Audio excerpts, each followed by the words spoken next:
Everyone.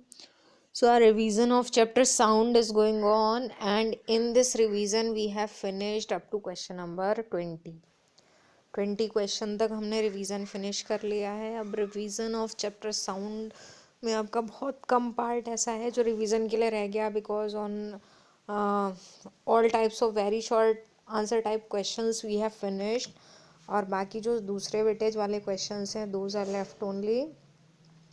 उसके बाद दोबारा से आपको प्रैक्टिस करनी पड़ेगी चैप्टर 1 से। Okay, so here in this chapter after question number 20 I am coming to the next question, that is question number 21।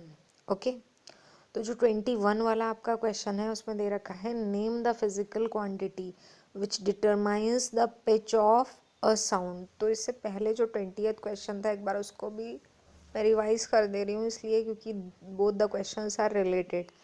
Pitch of sound क्या होता है? तो pitch of sound means pitch जो है that is the shrillness of sound. Sound कितनी shrill है, मतलब कितनी वो बारीक है, कितनी पतली है, जो कानों में अलग एक सेंसेशन प्रोड्यूस करती है। जैसे चिल्ड्रन और एडल्ट्स जो होते हैं उनकी साउंड अलग अलग टाइप की होती है। एक साउंड भारी होती है, एक साउंड पतली होती है।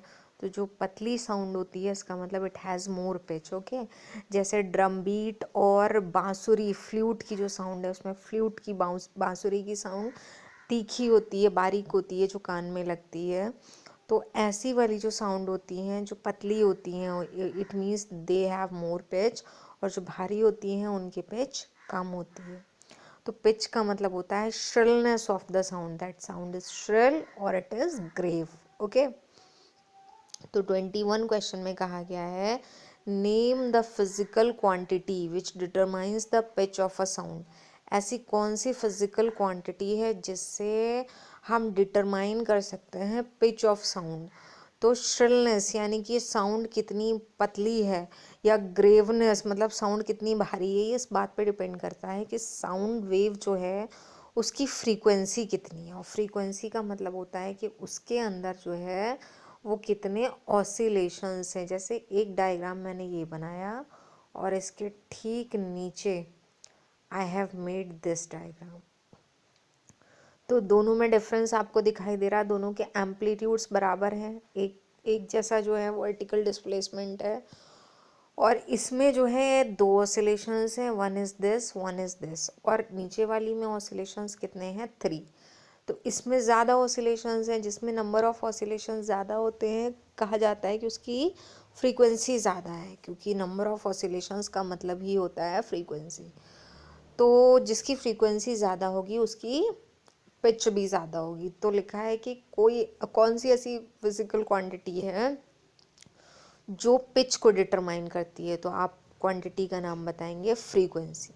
Frequency is that quantity which determines the pitch of sound. Okay, उसके बाद आता है आपका question number 22, right factor on which pitch of sound depends.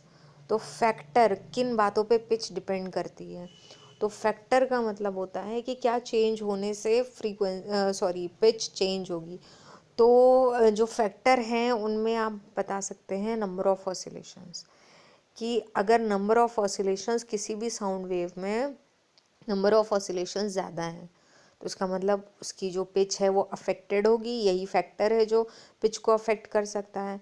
तो number of oscillations is the factor by which the pitch of the sound is affected. Okay, फिर question number 23 आता है, what do you understand by the loudness of a sound.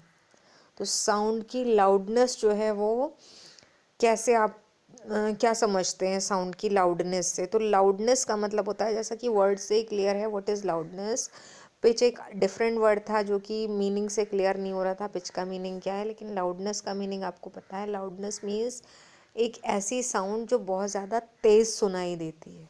Okay, तो loudness का अगर हम example दें तो drum beat जो है उसमें क्या होता है कि ड्रम बीट में जो आप ड्रम को बीट कर रहे हो किस पोजीशन से बीट कर रहे हो। जैसे suppose that it is a drum, और इसको जो है वो यहाँ से बीट किया जा रहा है इतनी दूरी से, तो थोड़ी धीरे साउंड सुनाई देगी। अब उसी को आप दूर से बीट करने लगे, अब जो है वो स्टिक यहाँ पर है, इतनी दूरी से बीट किया जा रहा, तो आपको पता है जितनी दूरी से, जितनी ज़्यादा दूरी से आप ड्रम को बीट करेंगे उतनी तेज़ साउंड सुनाई देगी।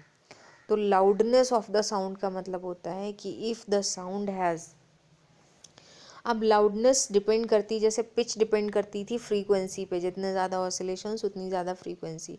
तो जो लाउडनेस है वो डिपेंड करती है एम्पलीट्यूड। एम्पलीट्यूड का मतलब है यही डिस्टेंस जो कि ड्रम से लेकर स्टिक तक की डिस्टेंस है, या फिर अगर आप डायग्राम में बनाना चाहें तो दिस इज़ कॉल्ड एम्पलीट्यूड। देख रहे हैं जैसे ऊपर वाली वेव में वेव जो है वो यहाँ तक जा रही है, इसमें और ऊपर तक जा रही है, तो मीन्स नीचे वाले डायग्राम में किसका डिफरेंस है, एम्पलीट्यूड का डिफरेंस है।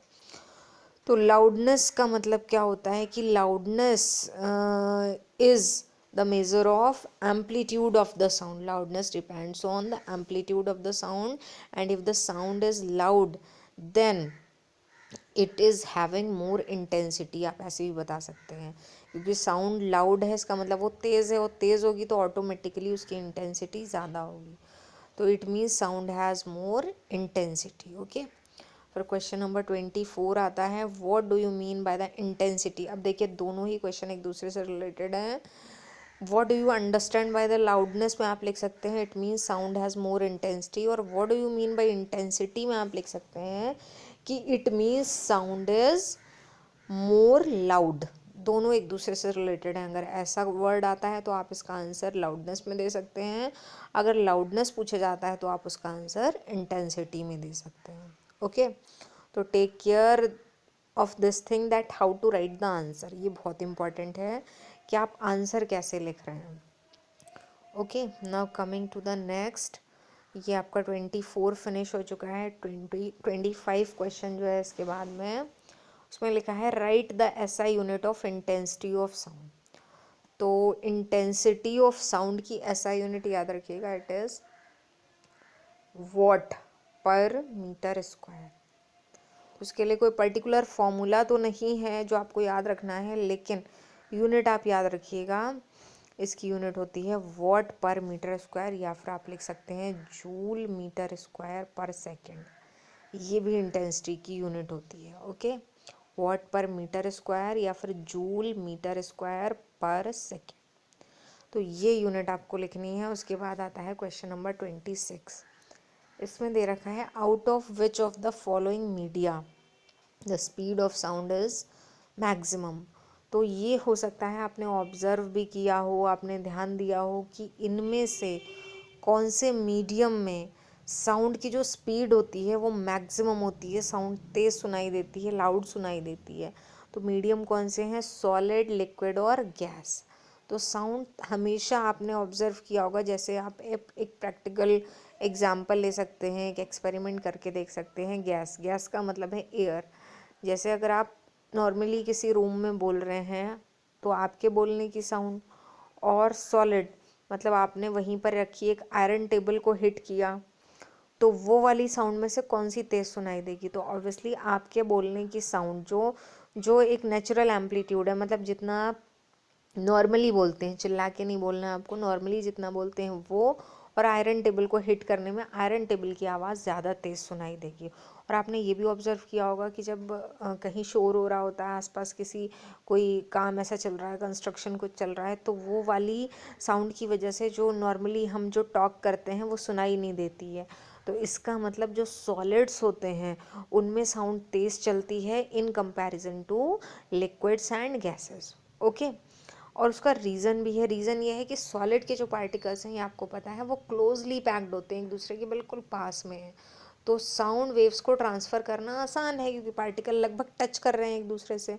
जबकि जो गैसेस के पार्टिकल हैं, एयर के पार्टिकल हैं, लिक्विड के पार्टिकल हैं, वो एक दूसरे से ज़्यादा गैप पर होते हैं। तो उस केस में जो ट्रैवल करके पार्टिकल्स एक दूसरे को वेव ट्रांसफ़र करते हैं, दैट टेक्स टाइम। ओके, तो सबसे ज़्यादा सॉलिड्स में होती है, फिर लिक्विड्स में, और फिर गैसेस में। ये साउंड की स्पीड का रेशियो है। फिर क्वेश्चन नंबर 27 आता है, draw diagram to represent sound of high pitch and low pitch of the same loudness. तो ये इंपॉर्टेंट डायग्राम है, इसको ध्यान रखिएगा कैसे बनाना है। एक ऐसा डायग्राम बनाना है, और ये भी मैंने लास्ट टाइम बनाया भी था, अभी पीछे ड्रॉ कर रखा था। एक ऐसा डायग्राम जिसमें लाउडनेस बराबर हो, लाउडनेस का मतलब एम्पलीट्यूड। जैसे ये डायग्राम है, इसमें ये पीक्स जो हैं जितनी बनाई गई हैं, जितनी ऊपर पीक्स बनाई गई हैं, नेक्स्ट डायग्राम में उतनी ही बनाना है। हाई पिच और लो पिच। दूसरा डायग्राम देखिए मैं ये बना रही हूँ, तो देखिए पहले वाले डायग्राम के जितना बड़ा ही एम्पलीट्यूड है, ठीक है, यहीं तक वेव जा रही थी, यहाँ भी जा रही है। लेकिन फ़र्क क्या है? फ़र्क है दोनों में ऑसिलेशंस का। नीचे वाला जो डायग्राम है उसमें नंबर ऑफ ऑसिलेशंस ज़्यादा है, ऊपर वाले डायग्राम में कम है। तो लाउडनेस तो दोनों डायग्राम्स की बराबर है, लेकिन पिच किसकी हाई है? तो ये जो डायग्राम बी है आपका, इसकी पिच हाई है because it has more frequency, और frequency means it has more oscillations. और ये जो ए डायग्राम है, इट हैज़ लेस ऑसिलेशंस, उसकी फ्रीक्वेंसी कम है तो उसकी पिच भी कम होगी। तो ये लो पिच और ये हाई पिच। ओके, फिर आता है आपका question number 28। Name the physical quantity which determines the loudness of sound. तो जैसा कि मैंने अभी आपको बताया था कि कौन सी ऐसी फिजिकल क्वांटिटी है जो डिटरमाइन करेगी लाउडनेस को। तो फिजिकल क्वांटिटी है एम्पलीट्यूड। एम्पलीट्यूड से डिटरमाइन करते हैं लाउडनेस, क्योंकि जितना amplitude, suppose that this is the diagram, जितना एम्पलीट्यूड बड़ा होता जाएगा उतनी ही साउंड तेज़ सुनाई देती जाएगी। तो आपको बहुत ज़्यादा डिफ्रेंशिएट प्रॉपरली करना आना चाहिए कि पिच अगर ज़्यादा होगा इसका मतलब साउंड श्रिल होती जाएगी, पतली सुनाई देगी, कानों में चुभने वाली होगी। और अगर एम्पलीट्यूड बढ़ाएंगे तो कैसी होती जाएगी? लाउड, यानी कि साउंड की पिच तो उतनी ही रहेगी, चाहे वो पतली है चाहे वो मोटी है, लेकिन तेज़ सुनाई दे रही है। तो इन सारी चीज़ों में डिफरेंस करना आपको आना चाहिए। ओके, तो फिजिकल क्वांटिटी जो लाउडनेस को डिटरमाइन करती है वो क्या है? एम्पलीट्यूड। फिर क्वेश्चन नंबर 29 आता है, डिफाइन द करेक्टरिस्टिक टिम्बर और क्वालिटी ऑफ अ साउंड। ये एक थर्ड प्रॉपर्टी है। सबसे पहली प्रॉपर्टी होती है लाउडनेस, फिर आपकी सेकेंड प्रॉपर्टी जो है वो होती है पिच, और उसके बाद आता है टिम्बर या क्वालिटी। तो क्वालिटी का मतलब होता है, अब एक ऐसी साउंड, दो ऐसी साउंड वेव्स हैं जिनमें पिच भी सेम है, लाउडनेस भी सेम है, अब आप उनको कैसे डिफ्रेंशिएट करेंगे? तो क्वालिटी का मतलब होता है हर एक साउंड के अंदर एक पर्टिकुलर टाइप्स के नोट्स और टोन्स होते हैं। नोट्स और टोन्स म्यूज़िक से रिलेटेड टर्म्स होते हैं। इसका मतलब है कि हर एक साउंड के पास कुछ अलग टाइप की फ्रीक्वेंसीज होती हैं। ओके, तो हाँ, क्योंकि जब हम नॉर्मली टॉक्स करते हैं या म्यूज़िक इंस्ट्रूमेंट बजाए जाते हैं, तो आपने देखा होगा कि वो एक जैसी ना तो श्रिलनेस के साथ बजाए जाते हैं कि उनकी एक जैसी फ्रीक्वेंसी है, और ना ही वो एक जैसी लाउडनेस के साथ बजाए जाते हैं, अप्स एंड डाउन्स लगे रहते हैं। तो किस साउंड में कितनी फ्रीक्वेंसी इंक्लूडेड है वो उस साउंड को एक अलग टाइप का, एक इंडिविजुअल बना देती है। तो हर एक, जैसे हम किसी पर्सन को बिना देखे उसकी साउंड पहचान सकते हैं, जैसे आप फ़ोन पे किसी अपने रिलेटिव की, किसी नोन पर्सन की साउंड उसको उसका बिना फेस देखे बता सकते हैं, या आप दूसरे रूम में हैं, कोई पर्सन दूसरे रूम में, तब भी आप उसकी साउंड को आइडेंटिफाई कर सकते हैं। इसका मतलब हर एक जो साउंड होती है उसमें एक डिफरेंट टाइप की फ्रीक्वेंसी इन्वॉल्व होती है, बहुत सारा कलेक्शन होता है डिफरेंट फ्रीक्वेंसीज़ का, ये आप 11th में पढ़ेंगे। तो इस प्रॉपर्टी को बोलते हैं क्वालिटी या टिम्बर। तो इसमें आपको डिफाइन ऐसे करना है कि we can identify a person without seeing him actually, this property is known as quality और टिम्बर। 30th क्वेश्चन है आपका, speed of sound is more on hotter day, explain. तो हमेशा हॉट जो डे होता है उस पर साउंड की स्पीड बढ़ जाती है। तो साउंड की स्पीड बढ़ इसलिए जाती है क्योंकि ये इस बात पर डिपेंड करता है कि उस टाइम जो एयर है जिसके थ्रू साउंड चल रही है उसकी डेंसिटी कितनी है। तो अगर एयर की डेंसिटी कम होगी तो साउंड की स्पीड ऑटोमेटिकली बढ़ जाएगी। तो जो हॉटर डे होता है उस पर स्पीड जो है वो कम हो, डेंसिटी जो है वो कम हो जाती है, इसी साउंड की, एयर की जो डेंसिटी है वो कम होगी, इसलिए साउंड की स्पीड जो है वो इंक्रीज हो जाती है। तो इसके आंसर में आपको लिखना है कि speed of sound is inversely proportional to the density of the medium, and when density will be less then speed of sound will be more. तो आज का रिवीजन हमारा यहाँ तक है। फिर 31 क्वेश्चन से हम नेक्स्ट टर्न से स्टार्ट करते हैं। Okay, thank you.